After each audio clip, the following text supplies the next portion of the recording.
మీరు అనండి, మీకు ఎన్ని ఎకరాలు కావాలంటే అనిపిస్తాను అన్నగారు.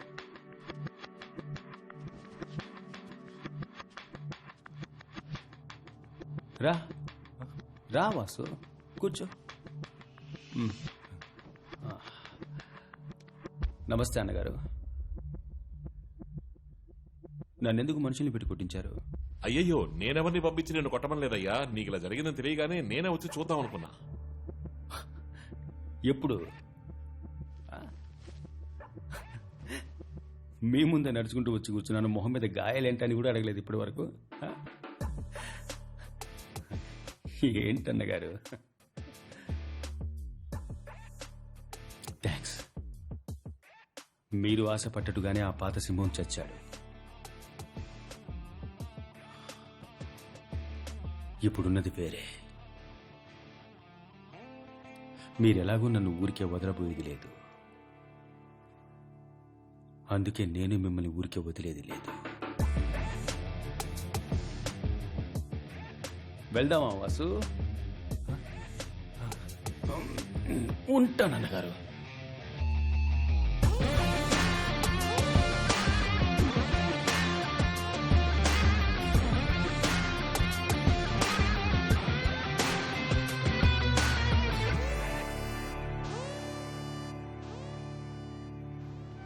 ఏంట్రా రాయపతో అలా మాట్లాడేశావు?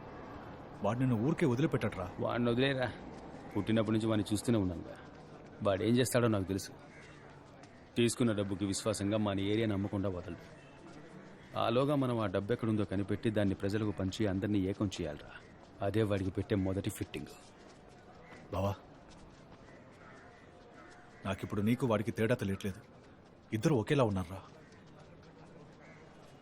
ఆ డబ్బు నా దగ్గరే ఉంది.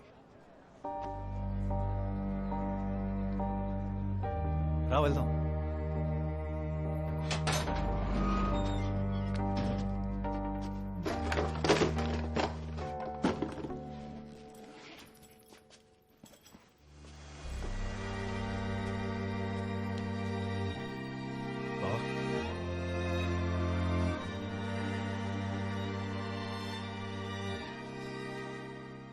నువ్వేదో ఒక రోజు నా దారికి వస్తావని తెలుసు.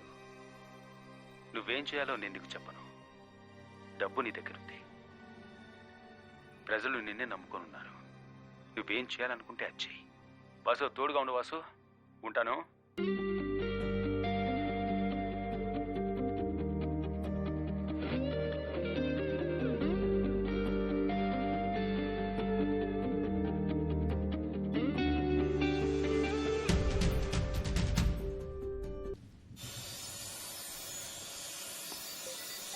ఇదిగో, బాత్రూంలో పక్కాగా ఉండాలి.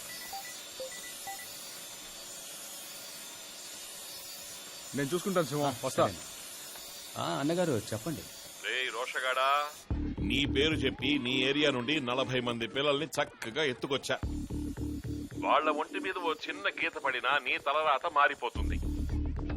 అందుకని నువ్వు ఒకడికే పుట్టావన్నమాట నిజమైతే మర్యాదగా 40 CR తీసుకొచ్చి ఇచ్చి 40 మంది చిల్డ్రన్ని తోలుకుపో. అండర్స్టాండ్?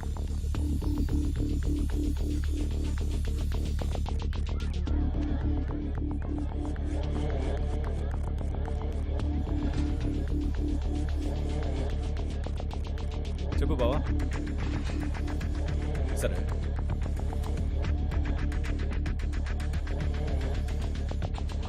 సూపర్ బావా. చచ్చాడు రాయప్ప. వెంటనే చేస్తాను.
కానీ ఆ రాయప్పని మాత్రం వదలకు.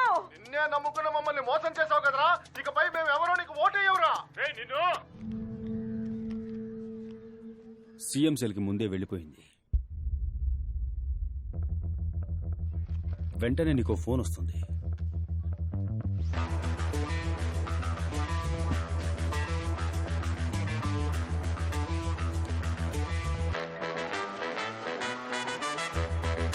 అన్నగారు వస్తే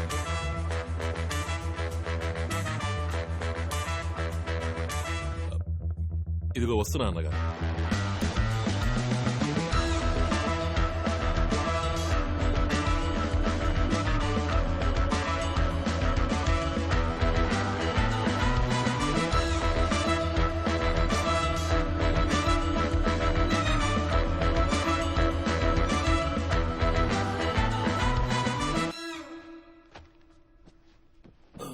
ఇలారా, వాళ్ళిద్దరిని రమ్మని చెప్పు.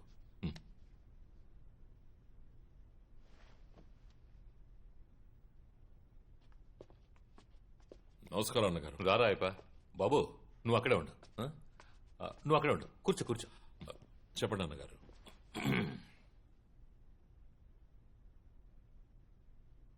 ఓ చిన్న కుర్రాన్ని హ్యాండిల్ చేయడం తెలియకపోతే ఎలాగయ్యా? అమాంతంగా ఇరిగిపోయాడు రాయప్ప. ఏదో మంచోడు కదా అని గారం చేసి చేరదీస్తే వాడు నా కళ్ళల్లో కారం కొట్టి నన్ను ఒంగోబెట్టి వీపెక్కుతాడని నేను ఎప్పుడూ అనుకోలేదు. గారం కారం ఈ సిచ్యువేషన్ లో కూడా నువ్వు పంచులు పేలుస్తున్నావు చూసావా? అదేనయ్యా నీ స్టైల్. వాడు ఒంగోకపోయినా వీపెక్కే రకం కదా. సోలోగా వాడు నించున్నా కూడా గెలిచేలా ఉన్నాడు. ఏం చేద్దాం ఇప్పుడు?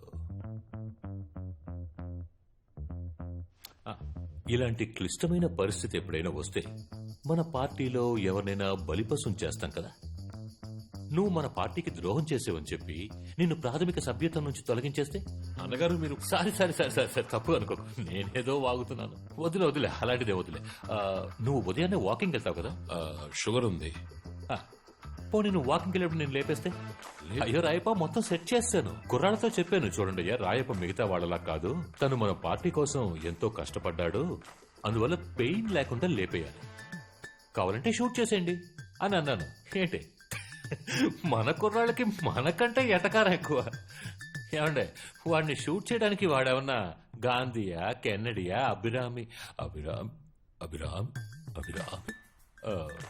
అభిరామి లింకమా అని అడిగారయ్యా. అంతేకాకుండా మాకి షూట్ చేయడాలు అవి ఇంకా అలవాటు. నీచంగా చచ్చిపోవడం కంటే సూసైడ్ బెటర్ అంటావా? దానికి బదులుగా ఇందాక అన్నారు కదా, అదేదో సభ్యత్వం, కార్యకర్త అర్హత అని, అవన్నీ వదిలేసి నేనే వెళ్ళిపోతా. అదేనయ్యా, ఇది బాగుంది. మీరు బాగుండండి. ఈ కట్టప్ప మనకి ఇప్పుడు చెడు పోటు. వాడి చూపు చూడండి, దొంగ కోళ్లు పట్టేవాళ్ళగా. అరేరే, అణకోవులు అక్కినేని నటనలో నట సార్వభౌముని మించిపోతాడు. చూస్తున్నా. ఇంకొంచెం వంగి అలా సోఫా కింద దొరి పదవి సాధించు. అనగారు, ఎగ్జిట్ ఇటువైపు. దారి మర్చిపోయా. రాజకీయాల్లో ఎన్ని లావాదేవీలు చూసుంటారు. అటువంటి మిమ్మల్ని ఇప్పుడు లాబీలో ఇలా ఒంటరిగా నడుచుకుంటూ వెళ్లేలా చేశారే. కానీ మన ముఖ్యమంత్రి గారు ఇలా చేస్తారని నేను ఊహించలేదు అనగారు. నాకెందుకో ముఖ్యమంత్రి గారిని తలుచుకుంటే నవ్వు వస్తోంది.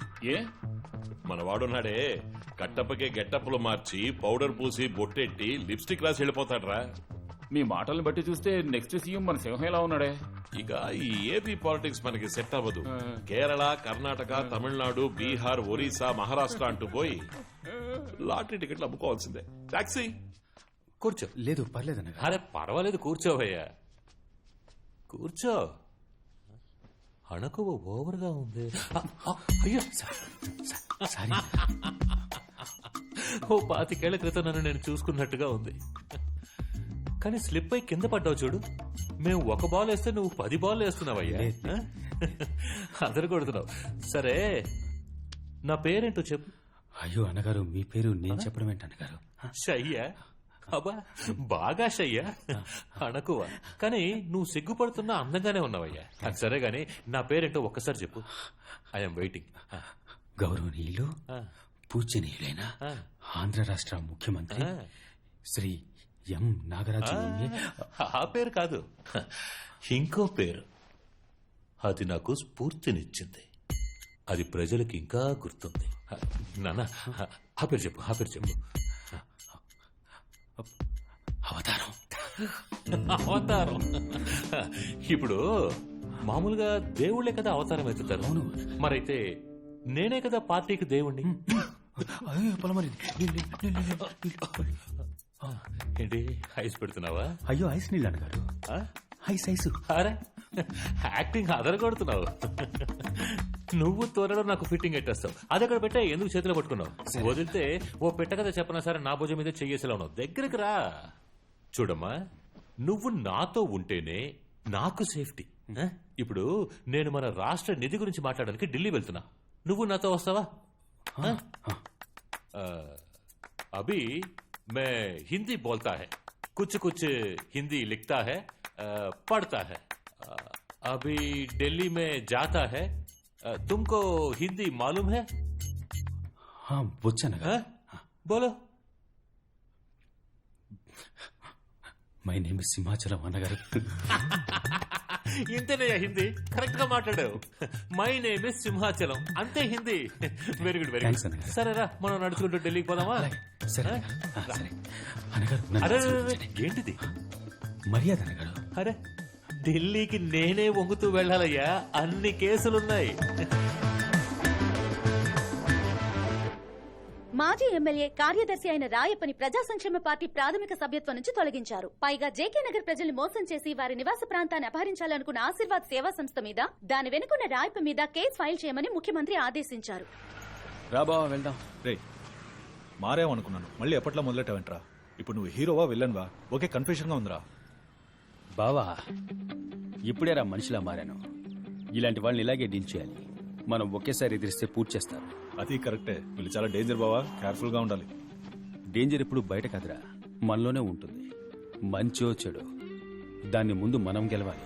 బయట ఉన్న వాళ్ళంతా బచ్చాలరా, వాళ్ళని ఈజీ గెలవచ్చు. ఏంటి బావా ఫిలాసఫియా? అర్థమైందిగా? ఇంతే అర్థం అయినట్టుంది లేనట్టుంది. ఇంటి వరకు ఇలాగే మాట్లాడుకుంటున్నా బావా.